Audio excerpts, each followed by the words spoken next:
Welcome to the video solution for problem 4.6 from our textbook.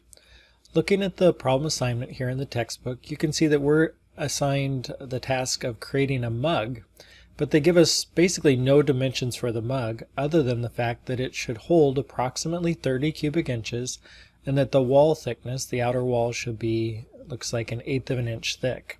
So to start off, we need to do some calculations to figure out roughly how big this mug should be. So let's start by getting a rough idea of the size and dimensions of the mug we're going to create. So we're given the assignment that it should have a volume of about 30 cubic inches. And just looking at a mug I have here, I'm guessing that the typical height of a mug is probably maybe 4.5 or 5 inches. So we'll say 4.5 inches to start with. So I can take my 30 cubic inches and divide that by 4.5 inches. That'll help me know what area, the volume, the area of the top and bottom of the mug would need to be. So take 30, divide by 4.5, I get that's 6.66 repeating. So that's inches squared, because my inches will get rid of one of those. So I need a surface area of the bottom and top of the mug. If I'm basically figuring out the volume of a cylinder to approximate the shape of my mug, I need an area of about 6 2/3 inches squared. And so we know that the area of a circle is equal to pi times its radius squared. So we know that this is our area, 6.66. So 6.66 repeating inches squared is equal to pi times the radius squared. So if I solve for the radius that I want, that's going to end up as the square root of 6.66 repeating divided by pi. It's going to be our radius. So that answer divided by pi, and then the square root of that, and I get the radius is equal to 1.457 inches. So multiply that times 2, so that's about the diameter of 2.91 inches. So I'm just doing that to get me a rough idea, so that as I start modeling, I don't make something way too tall and wide, so with too big of a volume, or too skinny. So I'll go ahead and model it, and then I might need to come back and tweak it after I do my first run through the modeling to see how my volume is. There's also some nice tools in SOLIDWORKS that we can use to calculate the volume of the empty space inside the mug, and I'll show you how to do that later as well. But I just want to show you kind of a way to start mocking up what size of model we're going to make. So let's go ahead and get started modeling. So let's go ahead and start modeling. I'm going to create my inch part from my inch part template. And I said I'm roughly going to create a 4.5 inch tall by about 3 inch diameter mug. I want the bottom to be smaller than the top, so I'll pick it a little narrower. So I'm going to start by sketching on the top plane, since the top and bottom of the mug are the profiles I'm sketching. So let's draw the hexagon bottom first. You can see we've got this Polygon tool up here, and I can click on it and start drawing things. I'll put this out here, make it kind of crooked for now, and you can see I can choose whether it's an inscribed circle, as it is right now. That means a circle fits inside the polygon, or I can make it a circumscribed circle where the polygon fits inside the circle.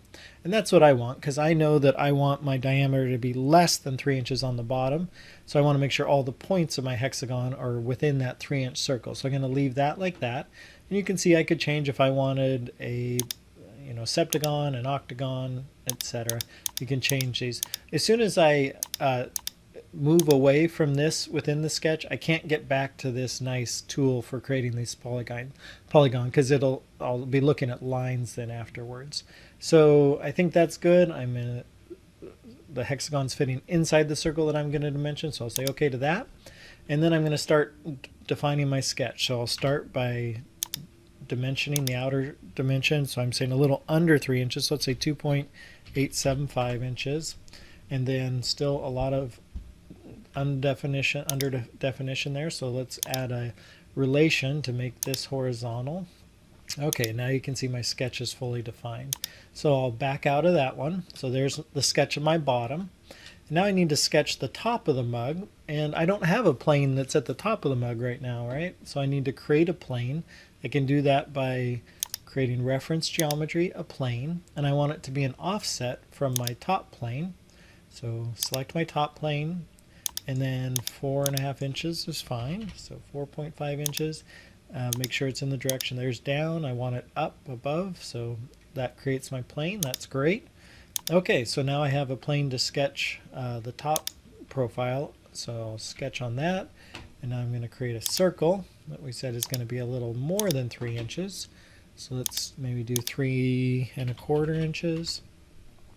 Okay, so now I have 2 profiles. That's all I need. I can do my loft right now, and hopefully when you saw this part you were thinking loft. Anytime you have a shape that merges from one profile to another, that's a good hint that you're doing a loft as opposed to an extrude. If I was just making a hexagon mug, I could have just been ready to go at the first sketch, right? I could have just extruded that hexagon straight up, but I want the bottom to be a hexagon, the top to be a circle, so I'm lofting between these two. So there's one more thing. Well, actually, let's just loft that first, and then we'll come back and talk about guide curves. So I just select the 2 profiles that I'm trying to connect, which is sketch 1 and sketch 2. And if I just say OK, actually, before I say OK, well, yeah, let's just say OK and look at it, and then we'll come back and edit it. So you can see there's a nice taper. If I look at the bottom of the mug, it's a hexagon. The top of the mug is a circle, and it did all the complicated math to figure out how to connect the points in between. Let's go back and look, though, at how we can, if we want to, steer how those points connect, how one point on the bottom transitions to the top. So if we come back and edit the feature, you'll see that it put in this line that has a green handle on the bottom and a green handle on the top.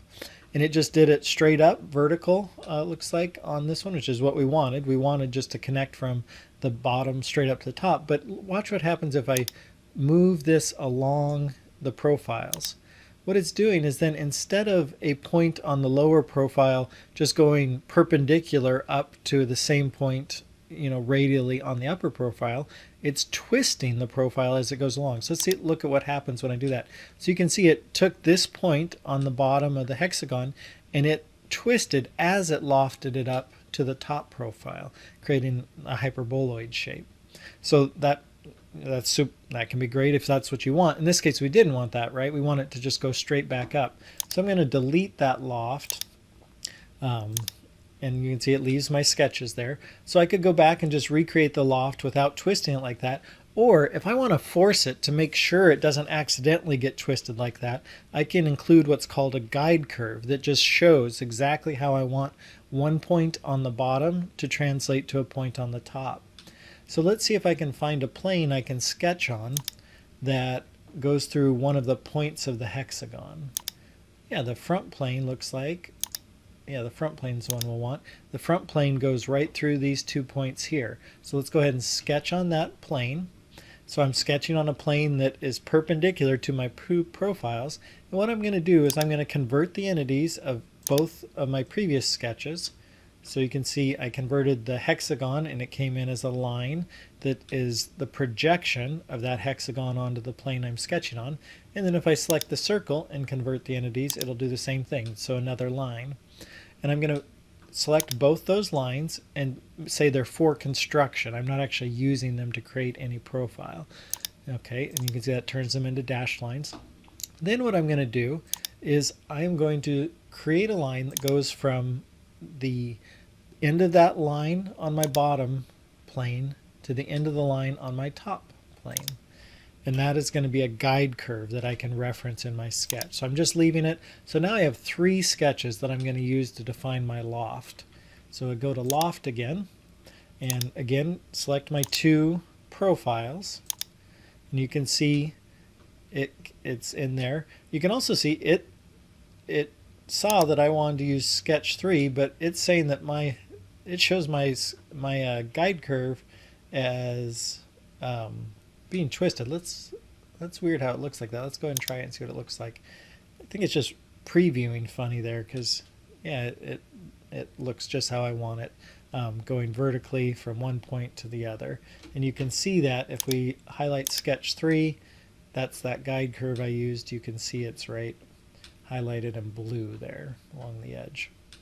Okay, so now we have a nice fully defined loft. Now we want to turn it into a mug. It's just a solid block right now. Hopefully that's sounding like a shelf. And the problem told me it should be 0.125 wall thickness. So I got that. And then this is the surface I want open. So there we go. There's the first and kind of hardest part of our mug. We've got that. I'm going to go ahead and hide the plane on top so that I'm not staring at that now. Okay. So I figured out the rough dimensions I needed to get about 30 cubic inches of volume in it early on, just by finding the area of a cylinder, so that I could have rough idea of what dimensions I needed to use to create my shape.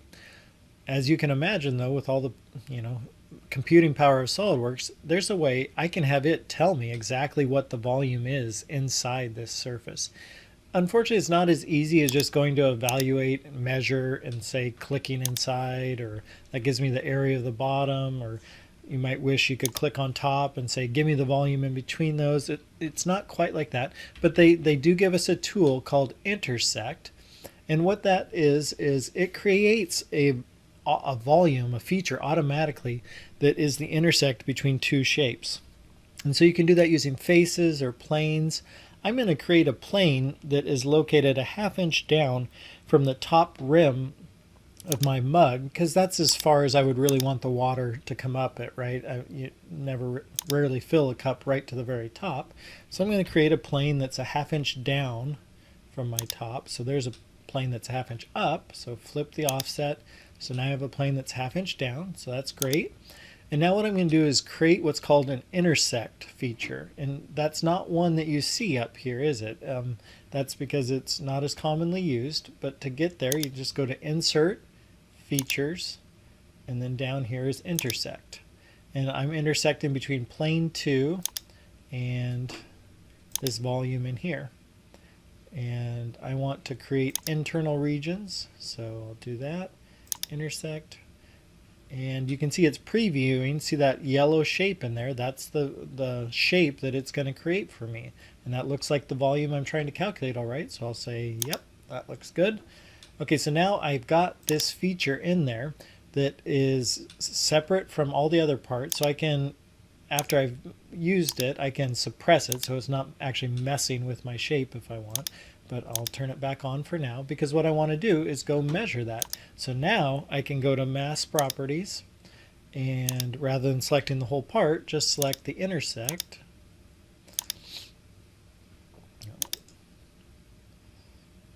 And here it gives me the volume is 21 cubic inches. Okay, so that's a little less than I wanted at 30, right? And that's probably because a couple reasons. One, I took a half-inch out of the usable volume, right, by putting my plane down half an inch. The other one is that I measured to the outer diameter of the mug, the 3 inches when I was creating it. So let's go ahead and go back in our sketches and tweak them a little bit to see what our volume comes back at. So let's adjust sketch 1. Let's say rather than fitting in a 2.875 inch, let's put it at 3 inches. And okay, rebuild that. And let's do sketch 2. Let's do that one maybe 3.5 inches. Let's see how much change that's made now. So if I go back to, Mass Properties is what I want, and select that figure. So what am I at now? I'm at 24. So I've only got back 3 cubic inches. So we can do that again. Let's make them each a little bigger again. So let's go, let's say 3.5 inches on the bottom. And that's going to look funny now because it's quite squat, you can see there. Okay, and let's maybe go 4 inches. And let's look again. So now I'm at 33 cubic inches. So I went a little too big on that last one, but I'm pretty happy with that. If I wanted to change that, let's look at this plane that I created, my 1/2 inch. Let's look and see what it does if I say I only want the liquid to come within 3/4 of an inch. And that changed my intersect feature, so let's see if it changed it enough. No, it says 38. Oh, that's the whole part. 31. So that's real close to 30 cubic inches now. So I'm going to call that good. That's going to be the main geometry of my part. So I'm going to hide my plane and I'm going to suppress the intersect. So suppress means it's not actually including that feature in your part anymore, which is different than hiding it. Okay, so I've got the bulk of my mug made. The only thing that's left, I think, is to create the handle. So the handle is basically a U shape. If I look back at the assignment, again, they don't give me any dimensions on it. They do tell me some things. Looks like it's got, fillet for the radiuses around the corners of the handle.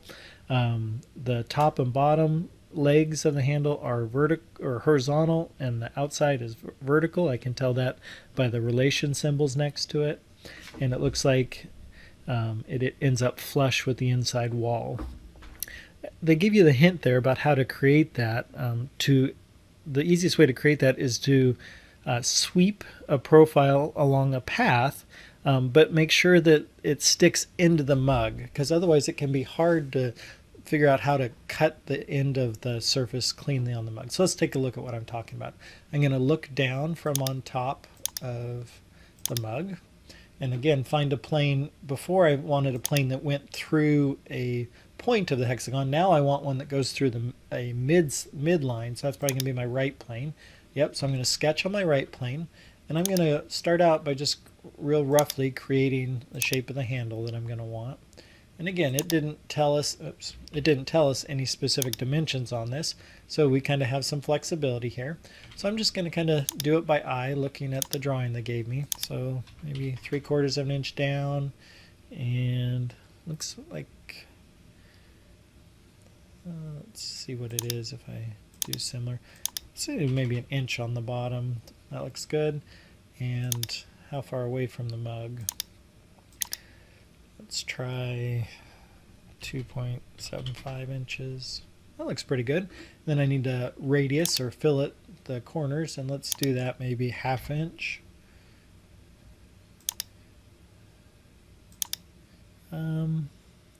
That looks like that's maybe a bigger radius than they have, so let's try 3/8. That looks good. Okay, so I'm going to say good to that.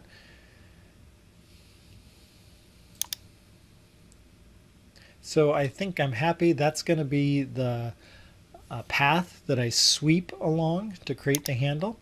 And then I need to create the sketch that I'm actually going to pull along that path. So the profile that I'm sweeping along the path has to start out perpendicular to the path. So that sounds like the front plane. So I'll sketch on the front plane, just create a circle. And let's make it maybe, it's hard to say, maybe it's 0.3 inches. Let's see what that looks like. And I want to, you can see my sketch is not fully defined yet. I tried to snap try to get an inferred relation to the end of the previous sketch, and it looks like it did the vertical part but not the actual horizontal. So I'm gonna select the end point of that sketch, which I can't because that's not in the sketch. So what I need to do is select that line, convert entities, so that brings it into my sketch, then turn it into construction geometry. Now I can select the end point of it and do a relation to make that coincident. Okay, so now my sketch is fully defined. You can see that it's located at the very end of my sweep path. So I think I'm good. I can come up to features and do a swept boss base. And the profile is sketch 5, yep. And the path is going to be whatever sketch that is. That looks good. And okay, so there's my handle. Let's rotate that around and look at it. Looks pretty good. Maybe maybe not quite as much room as I'd want for a hand in there. So let's go back and edit the sketch that's the path. And let's give a little more room there. Let's bump it out to 3 inches. Yeah, I don't know. Now it looks too spindly, so let's let's do that again. So I was at 2.75. Let's do 2.875 maybe. Okay. I think that looks fine for now. And so now the last thing left is to get rid of this inner part of the handle. So the easy way to do that here, this is another thing where the power of SolidWorks is so nice. I'm going to sketch on the end of the handle that sticks in. So sketch there, and then I'm going to convert entities, the 2 faces that are in there, so that circle and that circle. And then I'm going to do an extruded cut that's just going to go along that face. So go features, extruded cut. But now my end condition, rather than being blind, is going to be up to surface, and I just click on the surface. And isn't that nice? Just it does all the figuring. How do I stop right at that surface? Okay, so I think we've created the problem 4.6. Kind of walked you through how to get ballpark dimensions to start for when you're given kind of nebulous design information. You know, somebody came and said, hey, we want a mug that's base is a hexagon, top rim is a circle, it's got to hold about 30 cubic inches. So this was how I would walk through the iterative process of getting a rough idea of dimensions, modeling it, checking to see how it turned out compared to what you were shooting for, and then fine-tuning your design. I hope that helps for how to solve problem 4.6 as an example of using Loft. We talked about Loft using guide curves or without, and then sweep using a profile and a path to sweep along. Thanks.